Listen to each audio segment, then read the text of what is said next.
संभाजीनगरमध्ये मागील अनेक दिवसांपासून नायलॉन मांजामुळे अपघात होत असल्याचं प्रमाण वाढलंय। त्यामुळे शहरात पोलिसांनी नायलॉन मांजा थांबवण्यासाठी अनोखी पद्धत आखली आहे। शहर पोलीस दलातील ड्रोनच्या माध्यमातून शहरातील ज्या ठिकाणी पतंग उडवल्या जातात त्या भागामध्ये पेट्रोलिंग होणार आहे। विशेष म्हणजे ड्रोनमधून नागरिकांना सूचना देखील दिल्या जातील। छत्रपती संभाजीनगर शहर पोलिसांनी नायलॉन मांजाविषयी आता जोरदार मोहीम हाती घेतलेली आपल्याला दिसून येत आहे। नायलॉन मांजावरती छत्रपती संभाजीनगर शहर पोलिसांनी मोठ्या कारवाया केल्यात।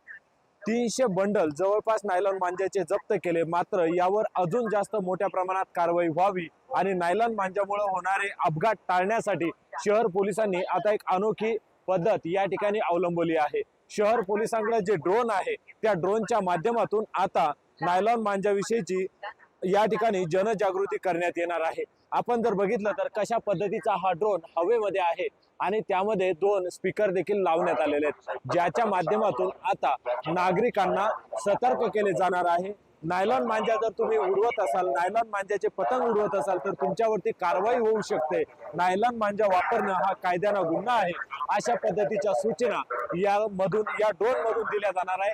या ड्रोन सोबत एक ड्रोन चालवणारा आणि एक मदतनीस असा 2 स्टाफ असणार आहे आणि ज्या ठिकाणी शहरात सर्वात जास्त मांजा उडवला जातो त्या ठिकाणी हे ड्रोन उडवल्या जाणार आहे। नागरिकांना सतर्क केले जाणार आहे। एक प्रकारे पोलीस आयुक्त कार्यालयाने या मांजा विरुद्ध आपली पकड अधिक मजबूत केली असल्याचा इशारा शहरवासियांना दिलाय।